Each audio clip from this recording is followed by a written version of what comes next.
Hello, everyone. Welcome again to Indian Story Read Along. Today's story is very special to me because my family loved this person. This is MS Subbulakshmi as a little girl. This story is called She Sang for India, How MS Subbulakshmi Used Her Voice for Change. So for those of you who don't know, MS Subbulakshmi was a very famous, she was probably the most famous singer in South India, maybe throughout all of India, especially during the Quit India movement and the movement for India's independence. And I think she lived all the way up into the 1990s or about, I think it was 2004 when we lost her. This story is about how she came up, where she was born, how much she worked to become the best at her in her field. And this author is Suma Subramaniam, totally Tamil name, but she's an Indian American author, and it's illustrated by Shreya Gupta. MS Subbulakshmi, She Sang for India. And here you have a little blurb. And this is exactly how she looked. Always porave, kind of eat the photo over her shoulder.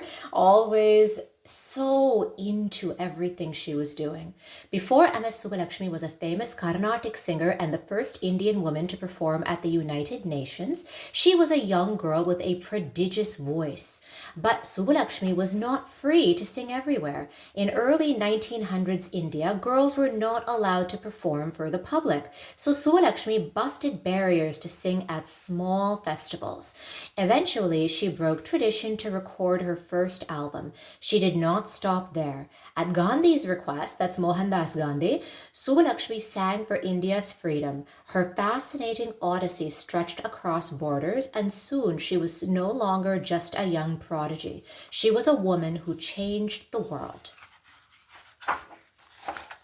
She sang for India, how MS Subbulakshmi used her voice for change. Kunjama, the little one, lived in a house filled with rhythm and beat. Her grandmother, mother, and sister strummed the violin, tambura, and veena.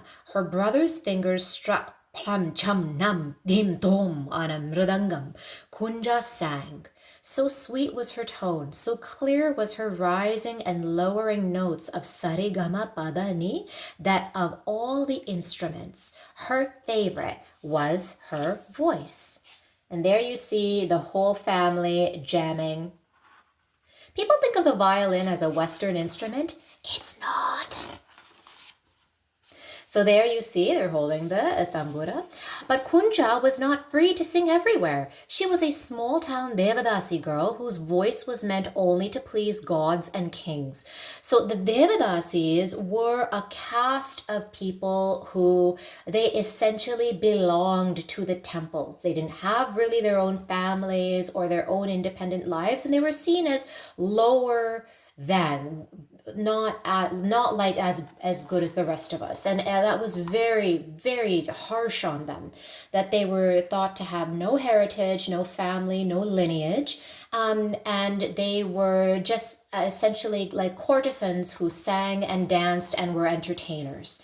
And they were mistreated for a long time, and that practice was done away with when India gained independence. They changed a lot of things socially as well.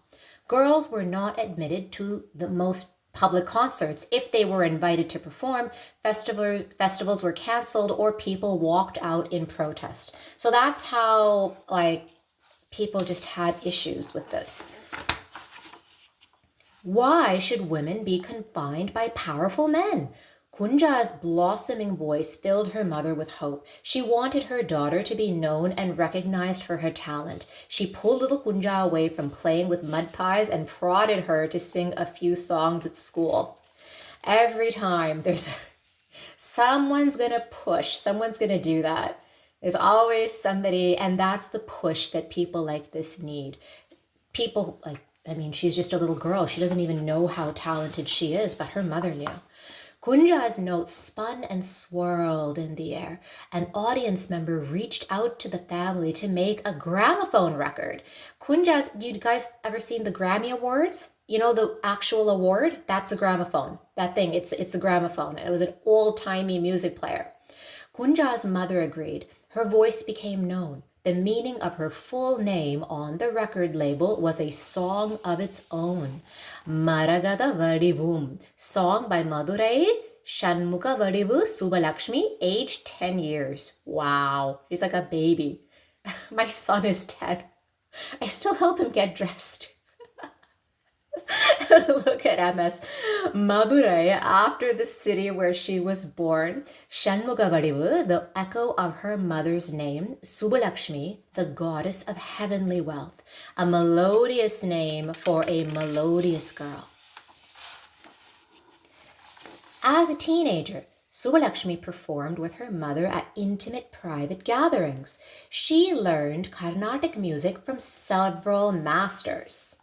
There's the harmonium there. So she's practicing and practicing. And so she really, you know what, guys, anything you do, anything, whether it is this or it's soccer or it's dance or it's beatboxing, the people you see succeed are the ones who do it like a job. Even when they are children, they have a drive that most of us do not have. One day, a letter arrived from the prestigious Madras Music Academy. Subbulakshmi's heart leapt when she opened it. Would she be the first woman invited to sing there? Her dream faded. The academy did not want to hear her voice. Instead, she was invited to attend a workshop at their conference. Subbulakshmi was still just an audience member.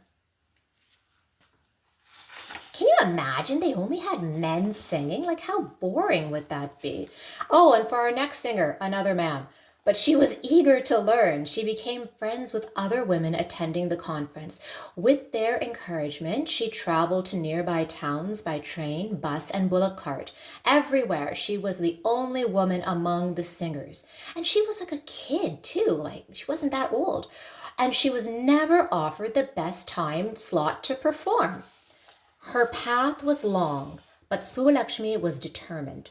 After every song she bowed, and in her smile, the audience saw a glimmer of her strength. Can you imagine? Nowadays we're like, oh, you gotta hustle, you gotta hustle. She had to hustle back then too, just to do what men were encouraged, allowed to do. She sang at several small cultural and religious festivals until music lovers couldn't ignore her voice. Fewer and fewer people cared about the old ways, finally, which said that girls were not permitted to perform. The audience roared. Their cheers reached the doors of the Madras Music Academy again, forcing the men to take notice. When Subbulakshmi was 16 years old, the Madras Music Academy finally broke from tradition and invited her to sing. And there she is. I think her mom is on tambura back there. With her mother, oh, there she is. With her mother playing the tambura beside her, Subbulakshmi was no longer just an audience member. She was a star, the first woman and the youngest musician to perform at the academy. Imagine if they hadn't let her perform and now they're forever going to be known as the guys who turned out MS. But as the years passed, Subbulakshmi's heart became heavy. In the 1940s, India was trying to gain independence from British rule. People were arrested and killed at protests and marches. Mahatma Gandhi, India's peaceful visionary, invited her to sing at charity concerts all over the country. At first, 31-year-old Subbulakshmi hesitated. She worried that her music would not be meaningful enough for her people. But if she didn't use her voice for freedom, what use was she? So she sang Vande Mataram, salutations to you, Mother India. Freedom came with a heavy price. British India was divided into two countries, India and Pakistan. Subbulakshmi thought about the millions of neighbors and friends forced to flee their homes amid bloodshed. She took a deep breath and sang.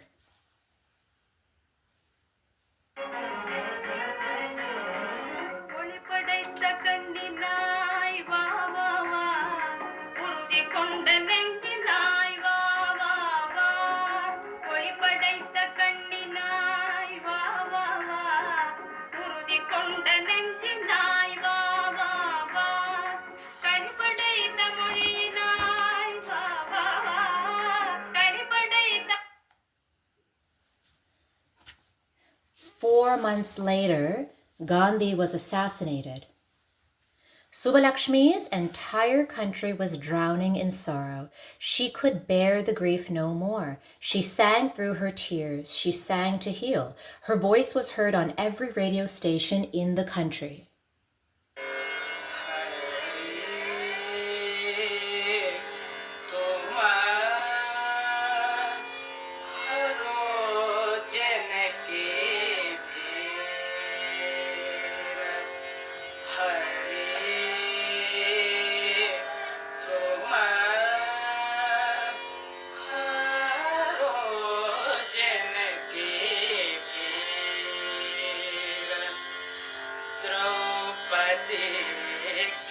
From India to Scotland to New York.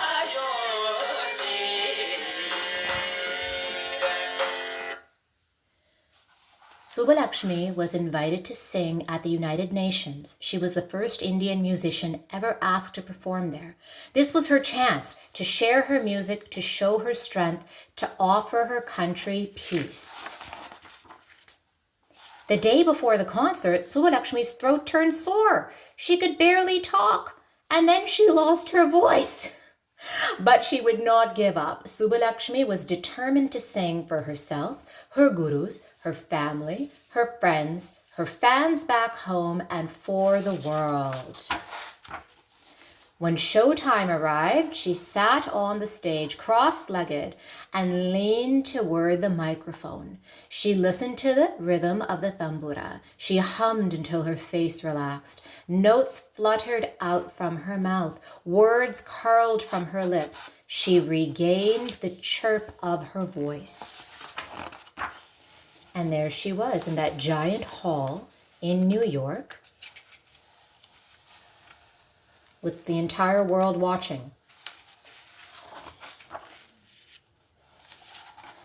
Madurai Shanmuga Vadiveedu Subbulakshmi was a woman, an activist, and a musician.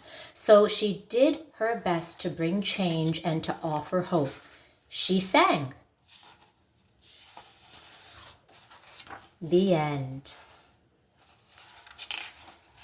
Here's a note from the author. MS Subbulakshmi's life is an example of how a small town girl with a great devotion to her craft realized her dream.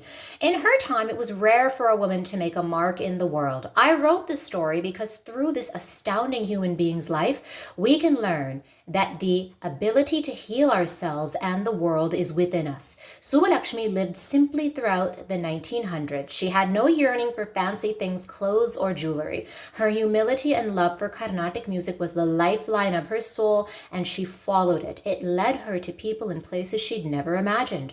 A few of those people cared deeply about her success and helped pave the way for her growth. She even acted in films. That's right, she played Mirabai.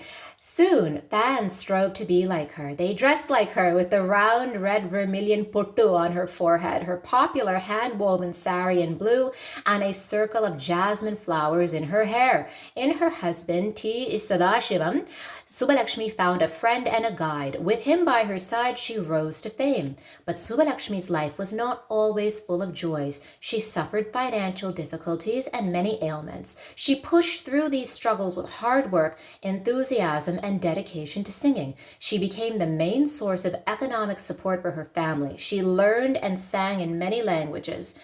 The story has references to her songs in Tamil, Hindi, and Sanskrit. Her music career lasted for more than 7 decades, and she gave away most of what she earned to charity. She was the first musician to receive the Bharat Ratna, India's highest civilian honor. She was also the first Indian musician to receive the Ramon Magsaysay Award, considered the Nobel Prize of Asia, for her contribution to public service through her music. Subbulakshmi continues to live through her songs. Her rendition of Sri Venkateshwara Suprabhadam is played every morning in temples and in the homes of millions of Indians across the globe, including mine. With Subbulakshmi's stories and songs in your heart, I hope you are inspired to find your own power and voice. She sang for India.